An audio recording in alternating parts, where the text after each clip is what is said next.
Hello everyone, welcome to my YouTube channel learn with Kanika.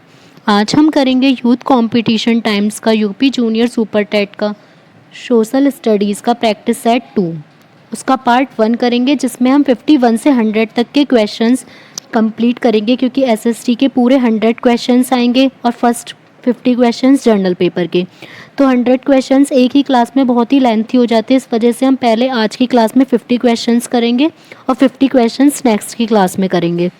और इसमें आप सेट 1 भी ज़रूर देख सकते हैं, उसका भी वो भी कंप्लीट हो गया है 2 क्लासेस में। अगर वीडियो अच्छी लगे तो इसे लाइक एंड शेयर ज़रूर करें, एंड साथ ही अगर चैनल पर नए हैं तो चैनल को सब्सक्राइब करना ना भूलें। क्वेश्चन 51 मध्य प्रदेश में प्राग ऐतिहासिक शिलाचित्र कहाँ पर पाए जाते हैं। हमें ये तो बता दिया कि एमपी में, तो ये बताना है कि वो शिलाचित्र कहाँ पर पाए जाते हैं। बाग की गुफाएं, उदयगिरी, सोनारगिरी या भीमबेटका। तो मध्य प्रदेश का जो रायसेन जो जिला है उसमें है भीमबेटका। वो जो है पुरा स्थलों का मतलब पुरा स्थलों की जो क्षेत्र है, गुफाएं और शिलाचित्र या शिलाश्रय बोल सकते हैं, तो इन्हीं के लिए बहुत ही ज़्यादा प्रसिद्ध है। तो मध्य प्रदेश में शिलाचित्र कहाँ पर पाए जाते हैं? भीमबेटका में। और इसकी संख्या यहाँ पर कितनी है? लगभग 500 के लगभग में है, और ये भोपाल से लगभग 50 किलोमीटर दूर साउथ की डायरेक्शन में है। नेक्स्ट है, निम्नलिखित आश्रमों को क्रमानुसार लगाइए। इसमें क्रम के अनुसार लगाना है। पहले कौन सा आश्रम आएगा? तो ब्रह्मचर्य, गृहस्थ, वानप्रस्थ, संन्यास। तो जो ये फर्स्ट वाला है यही हमारा बिल्कुल ठीक है। ब्रह्मचर्य होता है पहले, ब्रह्मचर्य आश्रम सबसे पहले आता है। इसमें सबसे मेन जो होता है वो धर्म होता है। इसमें पूरी जो धर्म की शिक्षा है वो दी जाएगी ब्रह्मचर्य में। इसके द्वारा ब्रह्मचारी अर्थ और काम पर अपना मतलब पूरा नियंत्रण करके जीवन यापन करता था, ब्रह्मचर्य जो भी होता था। नेक्स्ट आएगा गृहस्थ। गृहस्थ आश्रम क्या होता था? ये 25 से कितनी वर्ष तक रहता था? 50 वर्ष तक। 25 वर्ष तक ब्रह्मचर्य होगा, फिर 25 से 50 वर्ष तक गृहस्थ आश्रम होगा। इसे जो है सभी आश्रमों का स्रोत भी कहा गया है। तो ये अगर क्वेश्चन आ जाए कि सभी आश्रमों का स्रोत किसे कहा जाता है? गृहस्थ आश्रम को। इसमें क्या होता था? इसमें आश्रम में रहकर मनुष्य को धर्म, अर्थ, काम इन सब का एक साथ प्रयोग करना होता था। नेक्स्ट आता है वानप्रस्थ। वानप्रस्थ आश्रम में क्या होता था? इसमें अपने कुल, गृह, गांव इन सबको छोड़कर वन में जाना पड़ता था। इसके नाम से ही पता चल रहा है वानप्रस्थ से कि वो अपने सब चीज़ों को छोड़कर वन में जाएगा, और इसमें वो अपनी इंद्रियों पर नियंत्रण करना सीखता था। लास्ट है संन्यास। संन्यास में ये होता था कि उसे मोक्ष प्राप्त करना होता था। तो लगातार हो गए हमारे क्रम: ब्रह्मचर्य, गृहस्थ, वानप्रस्थ और संन्यास। नेक्स्ट है, अभिलिखित साक्ष्य में प्रकट होता है कि नंद राजा के आदेश से एक नहर खोदी गई थी। तो कहाँ पर खोदी गई थी? अब पहले हमें ये देखना है कि ये कहाँ के राजा थे? मगध के राजा थे। और क्या नाम था? महापद्मानंद। इन्होंने क्या किया था? जब कलिंग पर आक्रमण किया था तो जिनसेन की मूर्ति थी उसे उखड़वा लिया था और कलिंग में ही एक नहर खोदने का आदेश दिया था। तो यही इसमें पूछा गया कि वो नहर कहाँ पर खोदी गई थी? कलिंग में। नेक्स्ट है, माध्यमिका दर्शन का प्रणेता कौन था? तो जो माध्यमिक बोल सकते हैं इसका, या फिर दूसरा नाम भी है शून्यवाद, इस दर्शन को भी बोलते हैं। इसके जो प्रवर्तक थे वो कौन थे? नागार्जुन। इनकी प्रसिद्ध रचना कौन सी है? माध्यमिक, इसी नाम से है, माध्यमिक कारिका। और इसे सापेक्षवाद भी कहा जाता है। इसके अकॉर्डिंग यह है कि कोई भी वस्तु है वो किसी न किसी कारण से उत्पन्न हुई है और उसी पर वो निर्भर करती है। तो इसका आंसर हो जाएगा ऑप्शन डी, नागार्जुन। नेक्स्ट है, निम्नलिखित में से किस पुस्तक में चंद्रगुप्त मौर्य को वृचल कहा गया? अब इसमें बताना है कि चंद्रगुप्त मौर्य को वृचल कौन सी पुस्तक में कहा गया है। तो उससे कहा गया है मुद्रा राक्षस में। मुद्रा राक्षस की रचना किसने की थी? विशाखा दत्त ने मुद्रा राक्षस की रचना की थी, और इसमें चंद्रगुप्त जो मौर्य हैं उन्हें वृषल कहा गया। इस ग्रंथ से जो है नंद वंश के पतन के बारे में और मौर्य साम्राज्य की स्थापना की जानकारी मिलती है। इन्हीं के अनुसार जो है ये था कि जो चंद्रगुप्त मौर्य का जो कुल था वो सबसे निम्न कुल था। मीन्स इन्हें इसमें बोला गया है शूद्र, क्योंकि ये सबसे निम्न कुल माना जाता था। नेक्स्ट है, संगम ग्रंथ तोलपियक्कम किस विषय पर आधारित है? तो ये बताना है जो संगम ग्रंथ है वो किस विषय पर आधारित है। ये है व्याकरण पर आधारित। इसमें पूरा जो है तमिल साहित्य का प्राचीन ग्रंथ है, उसके बारे में बताया गया है, तमिल साहित्य के बारे में। और इसकी रचना कौन सी शैली में की गई थी? सूत्र शैली में की गई थी। और ये किस पर आधारित हो गया? व्याकरण विषय पर। तो आंसर हो जाएगा ऑप्शन बी। नेक्स्ट है, किस अभिलेख से ज्ञात होता है कि स्कंदगुप्त ने हुणों को पराजित किया था? तो ये बताना है कि कौन से अभिलेख से पता चला था। एक तो ये पता चल गया हमें इससे कि स्कंदगुप्त ने किसको पराजित किया था? हुणों को। तो ये पता चलता है भीतरी स्तंभ लेख से। जो कुमार स्कंदगुप्त जो है कब बना था शासक? जब कुमारगुप्त फर्स्ट था, जब उसकी मृत्यु हुई थी तो उसके बाद स्कंदगुप्त जो है वहाँ का शासक बना था। तो उसके बाद ही वहाँ पर हुणों का आक्रमण हुआ था और स्कंदगुप्त ने हुणों को हरा दिया था। और उसी का जो अभिलेख है वो किस में किया गया है? भीतरी स्तंभ अभिलेख में। तो आंसर हो जाएगा ऑप्शन ए। नेक्स्ट है, अंकोर वाट का विष्णु मंदिर। अंकोर वाट का जो विष्णु मंदिर है वो कहाँ पर है? कंबोडिया में। तो आंसर हो जाएगा हमारा ऑप्शन सी, कंबोडिया। नेक्स्ट है, अल ब्रूनी किसका समकालीन था? तो जो अल बरूनी था, कि पहले तो हमें ये देखना होगा कि वो किसके टाइम पे आया था। तो वो किसका समकालीन था? महमूद गजनबी का। अल बरूनी महमूद गजनबी की भारत विजय से पहले एक विद्वान और एक राजनेता के रूप में इसको जानते हैं। तो फिर ये आया था महमूद गजनबी के दरबार में, इसीलिए पूछा गया है किसके समकालीन था? तो महमूद गजनबी के समकालीन था। तो आंसर हो जाएगा ऑप्शन ए। नेक्स्ट है, किस सल्तनत शासक ने सीमा विस्तार की नीति नहीं अपनाई? तो जो सीमा विस्तार की नीति थी वो किसने नहीं अपनाई थी ये बताना है। इल्तुतमिश ने भी अपनाई थी, गयासुद्दीन तुगलक ने भी, और फिरोज शाह तुगलक ने भी। केवल वन ही ऐसा था जिसने जो सीमा विस्तार की नीति थी इसको नहीं अपनाया था।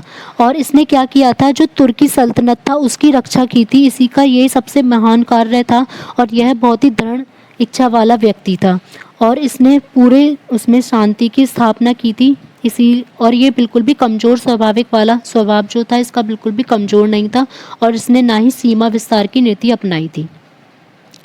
नेक्स्ट है, दिल्ली का जो सुल्तान भारत में नहरों के सबसे बड़े जाल का निर्माण करने के लिए प्रसिद्ध है। तो ये बताना है कि दिल्ली का कौन सा ऐसा सुल्तान है जिसने नहरों का सबसे बड़ा जाल जो है उसका निर्माण किया? तो वो था फिरोज शाह तुगलक।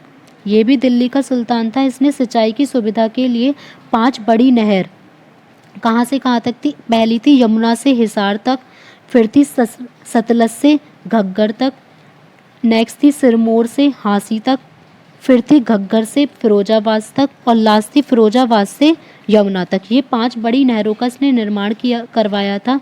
इसी वजह से इसको माना जाता है कि इसने नहरों का सबसे बड़ा जाल जो है निर्माण कराया था। तो आंसर हो जाएगा option C, Firoz Shah Tughlaq. Next है, जौनपुर राज्य का अंतिम शासक कौन था? तो जौनपुर राज्य का अंतिम शासक था हुसैन शाह। और जौनपुर जो राज्य थी उसकी स्थापना किसने की थी?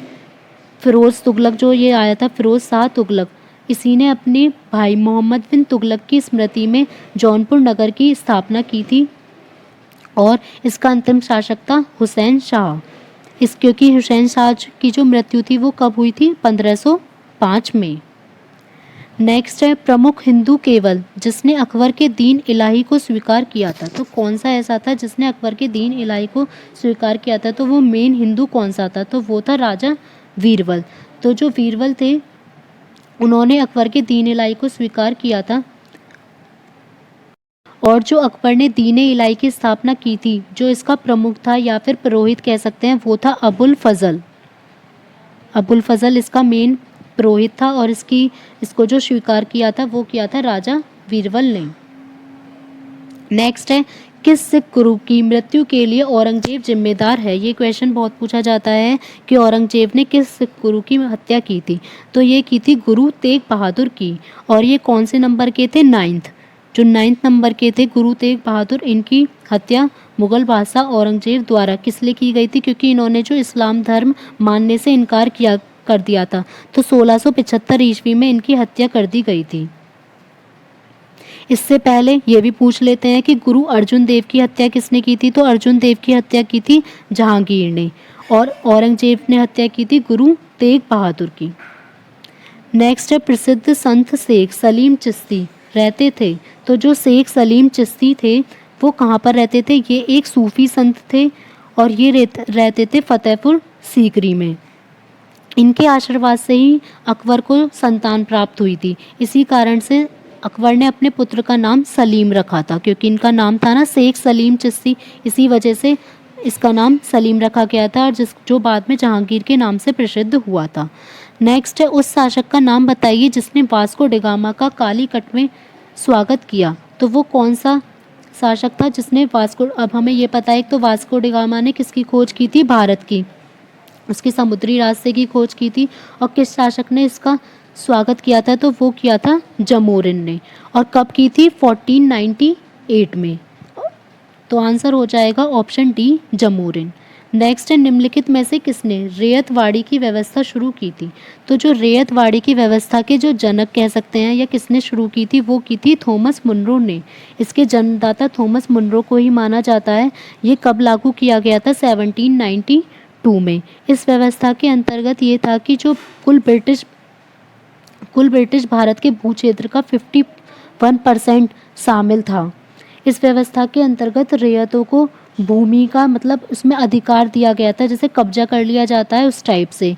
और रियायतवाड़ी व्यवस्था में जो भूमि का स्वामी होता था वो कौन होता था, किसान। जो किसान होता था उसी को भूमि का स्वामी बना दिया गया था। और भूमि की कुल उपज का 33 से लेकर 55% के बीच में जो लगान होता था वो कंपनी को देना होता था। और इसे सबसे पहले लागू कहाँ पर किया गया था, ये भी पूछ सकते हैं। तो इसे सबसे पहले लागू किया गया था तमिलनाडु में। तमिलनाडु के 12 महल जिले में सबसे पहले इसे लागू किया गया था।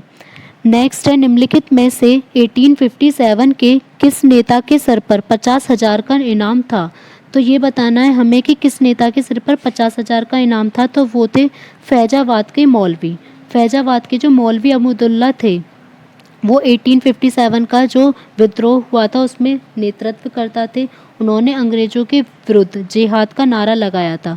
इसी वजह से, और नारा उनका क्या था, सारे लोग काफिर अंग्रेज़ों के विरुद्ध में खड़े हो जाओ और उन्हें भारत से बाहर खदेड़ दो, ये इन्होंने कहा था। इसी वजह से इन पर 50,000 का इनाम लगा दिया गया था। और इनकी जो हत्या करवा दी गई थी 5 जून को 1858। इसमें मेन ये भी पूछ लेते हैं कि कौन कहाँ से खड़ा हुआ था। जैसे मौलवी, अगर मौलवी अहमदुल्ला का पूछ लिया तो पता चल गया इसी से कि फैजाबाद। अब नाना साहब का पूछ लिया तो कहाँ का आएगा, कानपुर। और तात्या टोपे भी कानपुर। और कुंवर सिंह जगदीशपुर। तो ये हमें याद रखना है। नेक्स्ट है, जनजातीय लोगों के संबंध में आदिवासी शब्द का प्रयोग किसने किया था। तो आदिवासी शब्द का जो प्रयोग था वो किसने किया था, ठक्कर बापा ने। ये जो थे गांधीवादी सामाजिक कार्यकर्ता थे और स्वतंत्रता संग्राम सेनानी भी थे, जिन्होंने जन कल्याण के लिए बहुत ज़्यादा काम किए थे। और हरिजन सेवक संघ, इसके ये महासचिव भी थे। इन्होंने ही जनजातीय लोगों के लिए आदिवासी शब्द का प्रयोग किया था। नेक्स्ट है, पंजाब में अहमदिया आंदोलन किसने शुरू किया था। तो ये पूछ सकते हैं, एक तो अहमदिया आंदोलन कहाँ पर शुरू किया गया था, पंजाब में। और ये शुरू किसने किया था, मिर्ज़ा गुलाम अहमद। 19वीं शताब्दी में ये शुरू किया गया था। मुस्लिम समाज और धर्म में सुधार लाने के लिए मिर्ज़ा गुलाम अहमद, इन्होंने ये चलाया था अहमदिया आंदोलन। और यही इनके संस्थापक भी माने जाते हैं। नेक्स्ट है, निम्नलिखित में से किन्हें बम्बई त्रिमूर्ति के नाम से जाना जाता है। तो जो बम्बई की 3 त्रिमूर्ति हैं उन्हें किसके नाम से जाना जाता है, एक तो मेहता मीन्स फिरोज शाह मेहता, तेलंग और तैयब वजी। इन तीनों को बम्बई त्रिमूर्ति के नाम से जाना जाता है। नेक्स्ट है, मद्रास में स्वदेशी आंदोलन का नेतृत्व किसने किया था। तो मद्रास में स्वदेशी आंदोलन का नेतृत्व किया था चिदम्बरम पिल्ले ने। ये बहुत ही लोकप्रिय था। इसके अलावा मद्रास प्रेसिडेंसी में इस आंदोलन में और लोगों ने भी सहयोग किया था, जैसे सुब्रमण्यम अय्यर ने और टीएम नायक, इन सब ने। लेकिन जो इसका मेन नेतृत्व किया था वो किया था चिदम्बरम पिल्ले ने। तो आंसर हो जाएगा ऑप्शन सी। नेक्स्ट है, मद्रास में, ये भी यही क्वेश्चन है। ये सेकंड और थर्ड दोनों ही रिपीट हो गए हैं, तो 73rd भी हमारा यही आ जाएगा, ऑप्शन सी ही, चिदम्बरम पिल्ले। ये बुक में ही इसी टाइप से रिपीट ही हैं। नेक्स्ट है, 1906 में मुस्लिम लीग की स्थापना हुई थी। तो मुस्लिम लीग की स्थापना ये हमें पता चल गया 1906 में हुई थी। और कौन सी डेट को हुई थी, 30 दिसंबर 1906 को हुई थी। और ये कहाँ पर हुई थी, ढाका में। नेक्स्ट है, महात्मा गांधी ने अहमदाबाद के निकट साबरमती के किनारे पर एक आश्रम बनाया था, तो उस आश्रम को क्या कहा जाता है? तो इसमें ये नहीं है कि ये साबरमती नदी के किनारे बनाया था, तो हमें साबरमती आश्रम ही टिक कर देना है। ये साबरमती आश्रम नहीं था, ये था सत्याग्रह आश्रम। अब ये पूछ सकते हैं ये कहाँ था? अहमदाबाद के निकट और साबरमती के नदी के किनारे पर था सत्याग्रह आश्रम। ये था तो एक साबरमती आश्रम ही, लेकिन इसमें पूछा गया है इसका नेम, तो इसका नेम जो रखा गया था वो सत्याग्रह आश्रम था। तो आंसर हो जाएगा ऑप्शन सी। नेक्स्ट है, निम्नलिखित में से किसने असहयोग आंदोलन के दौरान विदेशी कपड़ों को जलाया जाना एक निष्ठुर बर्बादी बताया था? तो जब असहयोग आंदोलन हुआ था, ये हुआ कब था? जब रॉलेट एक्ट पास हुआ था। तो जलियांवाला बाग के भीषण गोलीकांड जो उसमें हुई थी उसकी वजह से और खिलाफत आंदोलन की वजह से गांधी जी बहुत ही पीड़ित हुए थे, जिससे कि उन्होंने 1920 में असहयोग आंदोलन शुरू किया था। उसमें क्या किया गया था कि विदेशी कपड़ों को जला दिया गया था और जितनी भी उपाधियां, विधानसभा और न्यायालय, इन सब का बहिष्कार किया गया था। और उसमें कितने व्यक्ति जेल गए थे? पूरे 30,000 व्यक्ति जेल गए थे। तो ये विदेशी कपड़े जो जलाए गए थे, इसे निष्ठुर किसने बताया था? ये बताया था रविंद्रनाथ टैगोर ने। तो आंसर हो जाएगा ऑप्शन ए। नेक्स्ट है, निम्नलिखित में से कौन भारतीय राष्ट्रीय कांग्रेस का अध्यक्ष था जब पूर्ण स्वराज का प्रस्ताव पारित हुआ था? तो जब पूर्ण स्वराज का प्रस्ताव पारित हुआ था तो उस टाइम पे आईएनसी इंडियन नेशनल कांग्रेस का जो अध्यक्ष था वो था जवाहरलाल नेहरू।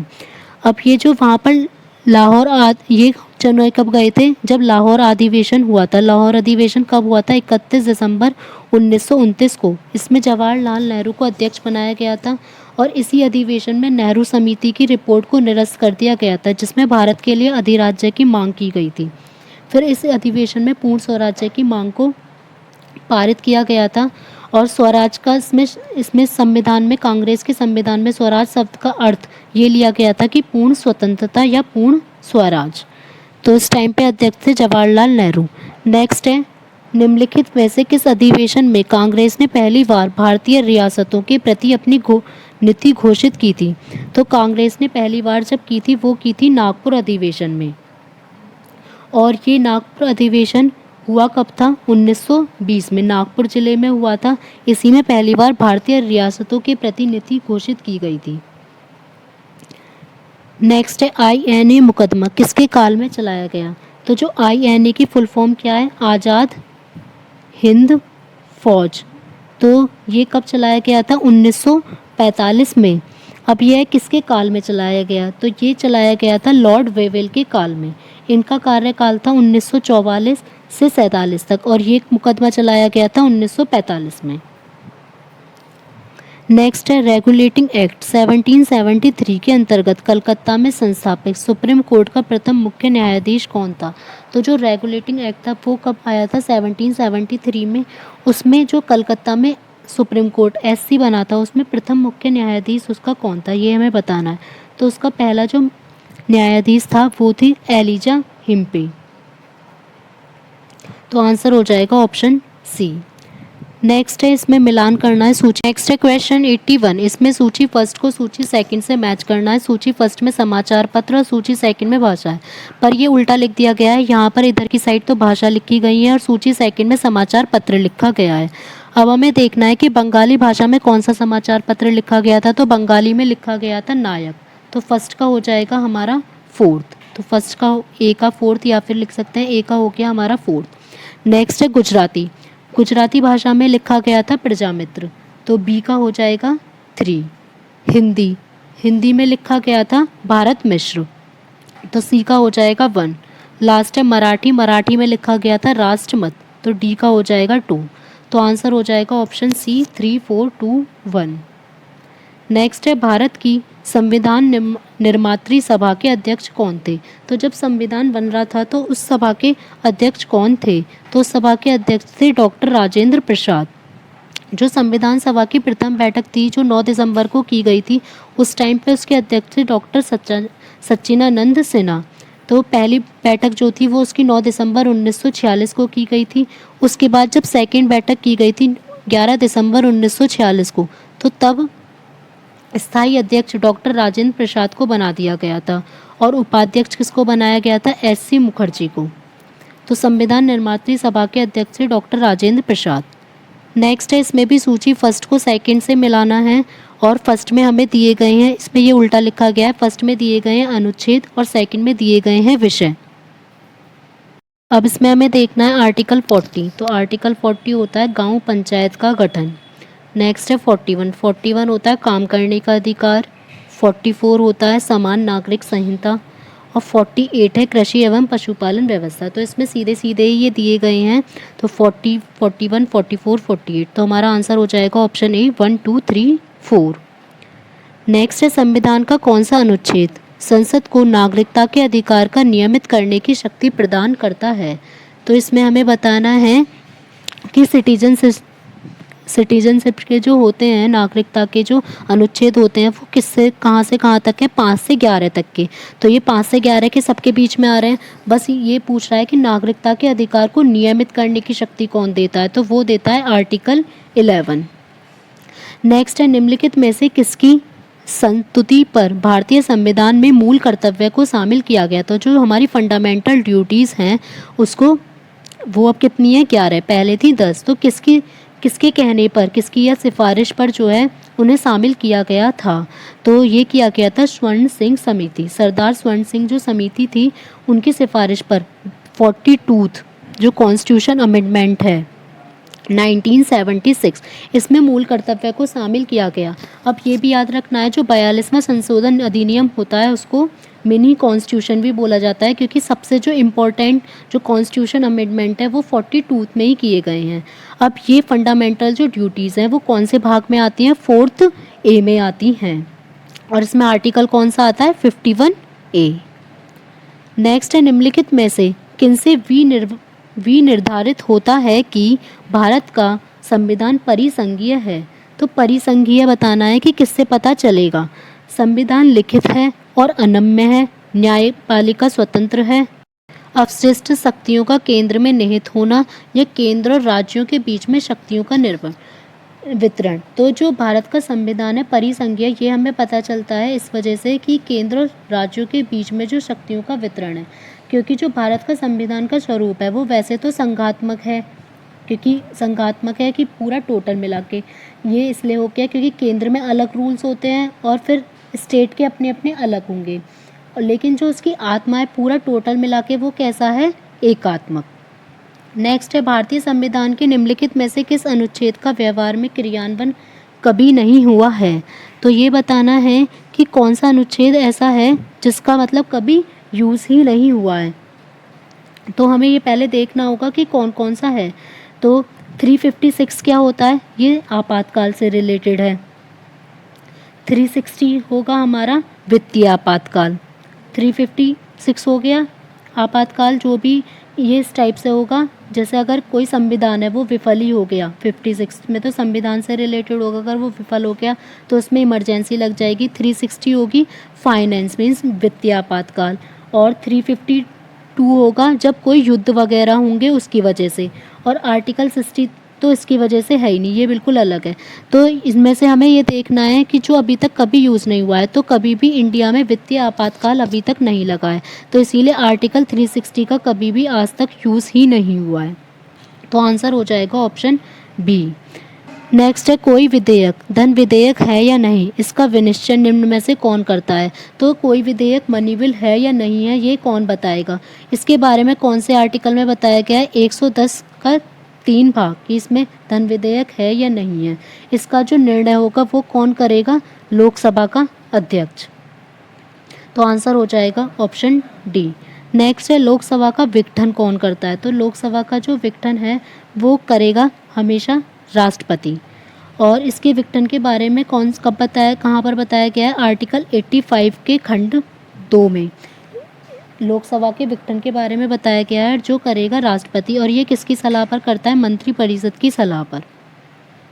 नेक्स्ट है लोकसभा की बैठक समाप्त की जा सकती है। लोकसभा की बैठक कब समाप्त की जा सकती है? स्थगन द्वारा, सत्रावसान द्वारा, विघटन द्वारा, या सभी के द्वारा? तो आंसर हो जाएगा ऑप्शन डी। स्थगित भी किया जा सकता है, या विघटित किया जा सकता है, या सत्र को खत्म किया जा सकता है। तो कुछ दिन या कुछ घंटे या सप्ताह के लिए लोकसभा की बैठक को स्थगित आराम से किया जा सकता है। तो उसको समाप्त करने के ये तीनों ही तरीके हैं। तो आंसर हो जाएगा ऑप्शन डी। नेक्स्ट है, अधोलिखित में किस अनुच्छेद के अंतर्गत राष्ट्रपति को प्रधानमंत्री की नियुक्ति का अधिकार दिया गया है? तो राष्ट्रपति प्रधानमंत्री की नियुक्ति करता है। अब ये कौन से आर्टिकल में कहा गया है? तो ये कहा गया है आर्टिकल 75 में कि प्रधानमंत्री की नियुक्ति राष्ट्रपति करेगा। नेक्स्ट है, निम्नलिखित में से किस भारतीय संविधान के किस एक संशोधन से 1950 के दशक में राज्यों का पुनर्गठन किया गया था? तो राज्यों का पुनर्गठन किया गया था 1950 के दशक में, वो कौन सा था? हमें ये बताना है संशोधन कौन सा था। तो वो था 7th कॉन्स्टिट्यूशन अमेंडमेंट। ये कब हुआ था? 1 अक्टूबर 1956 को ये राज्य पुनर्गठन अधिनियम लागू किया गया था, जिसमें बनाए गए थे उस टाइम पर जो इनके बनाए गए थे वो 14 राज्य बनाए गए थे और 6 यूनियन टेरिटरीज मीन्स केंद्र शासित प्रदेश बनाए गए थे। नेक्स्ट है, भारत सरकार में सबसे ऊंचे पद का सिविलियन अधिकारी कौन होता है? तो जो सबसे ऊंचा पद होता है गृह सचिव, रक्षा सचिव, ये मंत्रिमंडल सचिव या दिल्ली का उपराज्यपाल। तो जो सबसे ऊंचा पद होता है वो होता है मंत्रिमंडल का सचिव। नेक्स्ट है, भारतीय संविधान के अनुसार राज्यों की विधायिका में क्या क्या शामिल होता है? तो राज्य की विधायिका में राज्यपाल, विधानसभा और विधान परिषद तीनों ही शामिल होते हैं। तो इसमें तो हमारा अलग अलग करके दिया गया और 4th ऑप्शन में तीनों एक साथ ही दे दिए गए हैं। तो इसलिए आंसर हो जाएगा केवल 4th, और जहाँ पर अस्तित्व है ये भी ज़रूरी है। नेक्स्ट है, सर्वोच्च न्यायालय की किसी घोषित निर्णय अथवा पहले दिए गए आदेश पर पुनर्विचार की शक्ति किस अनुच्छेद में है? तो जो पुनर्विचार जो कर सकता है सर्वोच्च न्यायालय अपने किसी डिसाइड पर, तो ये बताना है कौन से अनुच्छेद में वो बताया गया है। तो वो बताया गया है आर्टिकल 137। इसमें ये है कि उच्चतम न्यायालय जो होगा अपना अगर कोई भी निर्णय सुना दिया है तो उसका पुनर्वलोकन कर सकता है, रिव्यू कर सकता है, तो वो इसमें आ जाएगा। नेक्स्ट है, उच्च न्यायालय के न्यायाधीशों के वेतन और भत्ते दिए जाते हैं। तो जो उच्च न्यायालय हाई कोर्ट होती है उसके न्यायाधीशों के जो वेतन दिए जाते हैं वो किसके अकॉर्डिंग दिए जाते हैं? अब उच्च न्यायालय तो वो किसके अकॉर्डिंग होगी, क्योंकि वो स्टेट में होती है, तो राज्य की समेकित निधि से। तो आंसर हो जाएगा ऑप्शन बी। नेक्स्ट है, सही उत्तर का चयन कीजिए। सभी व्यक्ति पंचायती राज के सदस्य बन सकते हैं? तो सभी व्यक्ति नहीं बन सकते।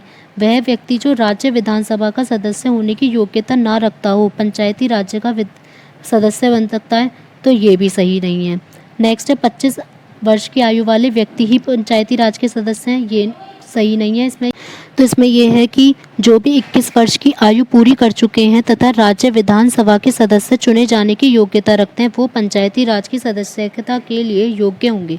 तो ये बिल्कुल ठीक है। एक तो आयु 21 वर्ष की होनी चाहिए और विधानसभा का सदस्य होने की योग्यता होनी चाहिए। तो आंसर हो जाएगा ऑप्शन डी। नेक्स्ट है, इसमें मिलान करना है। एक तो कार्य अधिकारी दिया गया है और संस्था। तो जो सरपंच है, सरपंच कहाँ का होता है? ग्राम पंचायत। चेयरमैन होगा म्यूनिसिपैलिटी मीन्स नगर पालिका। मेयर कहाँ का होगा? नगर निगम का, जिसे बोल सकते हैं म्यूनिसिपल कॉरपोरेशन। काउंसलर कहाँ का होता है? कंटेनमेंट वार्ड, जो वार्ड होते हैं अलग अलग उसका होता है काउंसलर। तो आंसर इसमें हो जाएगा हमारा ऑप्शन सी। ए का 2, बी का 3, सी का 1, डी का 5। नेक्स्ट है, इसमें 2 कथन दिए गए हैं, कथन और कारण। तो बताना है कि कौन सा सही है। कथन इसमें दिया है कि संसद तथा राज्य विधानमंडलों के स्वतंत्र तथा निष्पक्ष चुनाव करने की शक्तियां एक स्वतंत्र इकाई अर्थात निर्वाचन आयोग को दी गई हैं। तो ये ठीक है कि जो चुनाव करने की शक्तियां हैं वो निर्वाचन आयोग को दी गई हैं। नेक्स्ट कारण है कि निर्वाचन आयुक्त को हटाने का अधिकार कार्यपालिका के पास है, ये भी ठीक है। लेकिन इन दोनों का आपस में कोई भी रिलेशन नहीं है। इसमें बताया गया है उसकी चुनने की शक्तियाँ उसके पास है और इसमें हटाने का बताया गया है। तो आंसर हो जाएगा इसमें ऑप्शन बी। ए और आर दोनों ही सही हैं लेकिन आर सही स्पष्टीकरण नहीं है। लास्ट क्वेश्चन आज का, संघीय लोक सेवा आयोग के अध्यक्ष की नियुक्ति कौन करता है? जो संघ लोक सेवा आयोग होता है इसका जो आर्टिकल है वो कौन सा है? 315। इसकी नियुक्ति करता है राष्ट्रपति। तो आंसर हो जाएगा ऑप्शन बी। अगर आपको क्लास अच्छी लगी हो तो वीडियो को लाइक एंड शेयर ज़रूर करें और साथ ही चैनल पर अगर नए हैं तो चैनल को सब्सक्राइब करना ना भूलें। साथ ही आप बेल आइकन प्रेस कर सकते हैं ताकि आपको वीडियो का नोटिफिकेशन अपलोड होते ही मिल जाए। और कमेंट बॉक्स में ज़रूर शेयर करें कि आपको क्लास कैसी लगी और आपका स्कोर कैसा रहा। Thank you.